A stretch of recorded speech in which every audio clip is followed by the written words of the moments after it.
Welcome to your first March 2024 election prediction. Let's get into it. So, first and foremost, we're going to be starting off with these states that are pretty much cemented. You're going to see these as being the most of just lockhead. This is like the turtle class of just complete hard shell states that are solidified as Republican or Democrat. The other thing I wanted to mention, by the way, is that these other states are somewhat variable, the ones that I'm about to tell you about. But anyway, you can see that the floor for both parties are kind of even if you look at it that way. But these are the states that I will shoot myself in the foot if I get wrong. But anyway, so let's get started with some preliminary polling and sampling. So, as of the most recent polls, Donald Trump has gone from, I believe in the last video, he would have been like at 1.9% of the popular vote in lead. Now he's at 2.3%, folks. So he's winning in a major way. Now, this is actually absurd. This is the most you've ever seen it for Donald Trump. And if you look at these, all but Quinnipiac, which is a very liberal pollster, has Trump winning, okay? And so, with that being said, it seems to me as if it's looking beautiful, okay? Keep in mind that this time in 2016, Clinton was leading Trump by 3.4, and that Biden was leading Trump apparently by 5.4, and yet Trump's leading up by 2.3. So it's basically a 7 point lead, which is insane over the last election, which is remarkable. Now, speaking of which, you can look at the trends on the graph. Now, this sort of trend has been solidifying even since the primary. So think about it. As Donald Trump was fighting off and spending hundreds of millions of dollars on fighting off DeSantis, Nikki Haley, he was still beating Biden. Now, imagine now that Nikki Haley's crumbling and basically it's subsiding that primary it is. Then at that point, you could really say that Trump is going to have more money to spend on the general election. So you could basically predict that he's going to increase the amount of funding for his general election campaign effort, anti-Biden wise. And so the polling should get even better.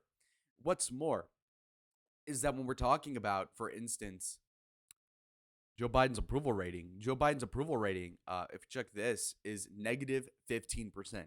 Yes, folks, negative 15%. This is nuts, okay? When you look at job approval in the fourth year for Obama in an election where he was scared that he was going to lose to Mitt Romney, by the way, his approval rating was 48.9%, and he was seen as a vulnerable incumbent in a bad economy. Well, we have Joe Biden with, instead of 49, he's at 41.0%. Okay. So Obama barely wins, at least like he was in a competitive election, and he had 49. Now Joe Biden's going to go against a guy with only 41% of people backing him up.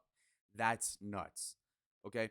Even Bush in 2004 was at 49.5% when he won re-election. So again, you need to be at least like 45% to be competitive. Even Trump in 2020 was at 45.3 and he still lost. So he's even worse off than Trump was by 4 points. So, I mean, that's just absurd, okay? To think that he has any chance of winning at this point is ridiculous based off of these numbers, but there's some other things that are complicating things. So, some people might say that, oh, well, Joe Biden's approval rating was good at the beginning. It could bounce back. It's like, well, no, he hasn't been positively viewed since the Afghanistan debacle, which was about 3 years ago, by the way. And what materially in the country would get better that would make him look like a winner? I mean, is he going to negotiate for peace in Palestine and Israel? No. Is he going to fix the economy in the next several months? No. In fact, it could be a recession coming up this year. I mean, there really isn't anything there. Can he get healthcare passed? Anything crazy? No. Okay, so his majorities are weak too in the House and Senate. Okay, well then, what are we even looking at? It's insane. Anyway, looking at the Trump approval rating, this is the competition. His approval rating is also not great. It's 10.2 in the red. Now, you might say it's a little bit crazy, but I mean, that was most recently when he was president. So think about it. When he lost the presidency, his approval rating was -8. Okay. Now, now think about that. So if Biden's was double as bad, then obviously he will lose. Folks, if we were to look at the election, if it were a three-way with Robert F. Kennedy on a lot of these ballots in the swing states, then you can see that Trump's lead actually expands to 4.3. So just keep that in consideration. Plus, add Jill Stein, by the way, in the Libertarian Party is pretty much eradicated. So, okay, so back to the prediction. Basically, I can tell you that if Trump is winning the popular vote by an average of about 2.5%, once you account for a little bit of trickle in by Robert Kennedy and the distracting of the distracting of the Jill Stein vote from the Democrats, we all understand that this election is going to be pretty red. But anyway, I can tell you some blue states right off the bat. So if Joe Biden's to lose, he'd still probably win Colorado. He'd still win New Mexico. He'd win the second district. He would win uh, New Hampshire, for example, or Virginia. Now, why do I bring this up? Virginia, you might be a little confused by because Youngkin won it, but that was an off year. And so basically, in a general election, the polarizing results that could be favorable to one party at a gubernatorial level is not going to bear out at a presidential one for the most part. Moving on to New Hampshire, again, that state is also just really reluctant to vote Republican for whatever reason, unless you're like some soy Republican like Chris Sununu or something like that, the governor. Anyway, moving on to Minnesota. Minnesota is going blue as well. And that 2016 result is like a white whale. Trump loses it by 1.5% despite not spending as many resources there as compared to Wisconsin, Pennsylvania, and Michigan. That being said, though, Minnesota, for a while at least, was kind of like considered, okay, we could flip it, but no. The reason why is because it got more Democrat in 2020 versus 2016, despite Trump putting in more money than he did in 2016, for one. And two, even though he got in the endorsement in these like really, really ran down mining towns in the northeast of the state. So he actually put in an effort to get the grassroots support and endorsement of these local mayors. And it still didn't help. His margin got even worse. In fact, the George Floyd riots happened in 2020, and even still, the people said, "Oh, I'm going to vote Democrat even more." I mean, it's actually insane. I don't know what shrooms these Vikings are on, but anyway, the next state is going to be Florida. So the good news for Trump is that in a state where he used to spend a ton of the campaign resources on, he doesn't need to anymore. He won it in 2016, which is fair enough. It was close. In 2020, he won it by a lot. And then in 24, I mean, DeSantis won it by a ton. That's probably the only thing that he's done that's good is make Florida red. So at that point, I think that the Cubans are going to be locked in Republican, etc. So we're going to look at Trump being a big victor in Florida to the point where he won't spend any money there, in which case he could spend it someplace else. Another thing, North Carolina, again, he doesn't really need to spend money here. This is, again, if he has a 2-point lead over the entire country in popular vote, then he doesn't need to win. In fact, when Trump lost the popular vote by 4% in 2020, he still won North Carolina.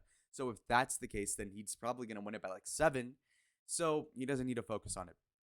The next state, though, is going to be Nevada. Nevada is also trending Republican. In fact, when you look at the subliminal demographic changes, you might say, oh, it's becoming Democrat because of Hispanic migration. But the Hispanics that are here are becoming Republican at a rate that was unprecedented under Bush or in particular the Romney era. So with that being said, it seems pretty indicative that at least for the next several years, we can rely on it being Republican with those subtexts there. Plus, the economy is such a variable factor in the Las Vegas metropolitan area, which gives you the impression that basically if the economy is bad, these people in the suburbs around Henderson and that county in Nevada are going to be more or less more inclined to vote Republican or whoever's not in the incumbent office when the economy is so run down. Now, when we're moving on to, let's say, Pennsylvania, we have a nomenclature of people that have been used to, going fracking with their Yingling and actually not getting run down. But eventually, when those fracking leases cease to exist due to Democrat hypocrisy and inadequacies and false promises that were not kept by the Biden administration, these people, the fracking town people, the shale people, these people will vote Republican again. The reason being is that Scranton Joe is just basically just doing the Green New Deal dollar store edition. He's just acquiescing to the squad on everything. He's not putting the coal miners first. We all know that intimately. So I think Pennsylvania would go Republican. And the midterms might tell you that, Oz and, the Mastriano guy did horrible. And that's all true. But the fact is that Trump is better than all of them, frankly. Anyway, Wisconsin also is going Republican. The reason being is that, again, how are we going to lose Wisconsin? What? Trump lost Wisconsin by less than 1% last year when he lost the popular vote by 4. He's like 6 points better off because +2 is 6 points better than -4. Common sense check. Georgia's going red off the fact that, number one, a lot of the funding that went to Florida in 2020, put that all upstairs, put it in Georgia, put it up north. That's that simple. In 2020, if you put the Florida money into Georgia, that would have flipped the state. So basically, with that being said, you only need the smallest little increase in budget for Georgia to get red. Plus, black men are voting 30% Republican, as far as I know. So, I mean, they're becoming more predisposed, and that's kind of cool. So, anyway, Michigan. Michigan is also going Republican. Now, this is a little outlandish. All the libtards on ET Twitter, all these people are going to be seething potentially because obviously Michigan, oh my God, he lost it by like 3% in 2020. Again, add 6 points to the popular vote, and all of a sudden it looks a lot better. There's also some minor details that might make Trump do a little better. For example, the Palestinian sit out voters, whatever, those people could trickle in a couple thousand votes either way. And, even beyond that, when we're looking at, for instance, when we're looking at the candidates on display, Joe Biden is just not a strong Michigan candidate, so to speak. So, that being said, we're going to move on to Arizona, my home state. Arizona, while it's literally March 2nd and it's 75 degrees out midday, I will tell you this about Arizona. It will go Republican. Why? Well, basically, the indicators say so. I mean, the polls say so. And again, it almost went Republican last time with some sauce added, even though Trump was losing in the aggregate. So think about it that way. So if he was winning in the aggregate, I mean, it's just common sense. And when you talk to the people on the Trump team here, these people are really confident Trump is going to win Arizona. And again, these are the people that are paid to keep track of this stuff. Plus, it's mainly like the people down ballot that you might be like, oh, is Kerry Lake going to win the Senate? But in regards to the presidential, Trump will win Arizona. And if he doesn't, then he's pretty screwed all around the world. Anyway, see y'all in the next video. Adios. No, actually, wait. 312 electoral votes to 226. This is the election. This is with the Green Party considered and a little bit of RFK, but I haven't looked into how many signatures he needs to get into all the representative states and see which ones he's at, and then see how that impacts the race because he does take votes from Biden. So anyway, I'll see y'all in the next video. Adios.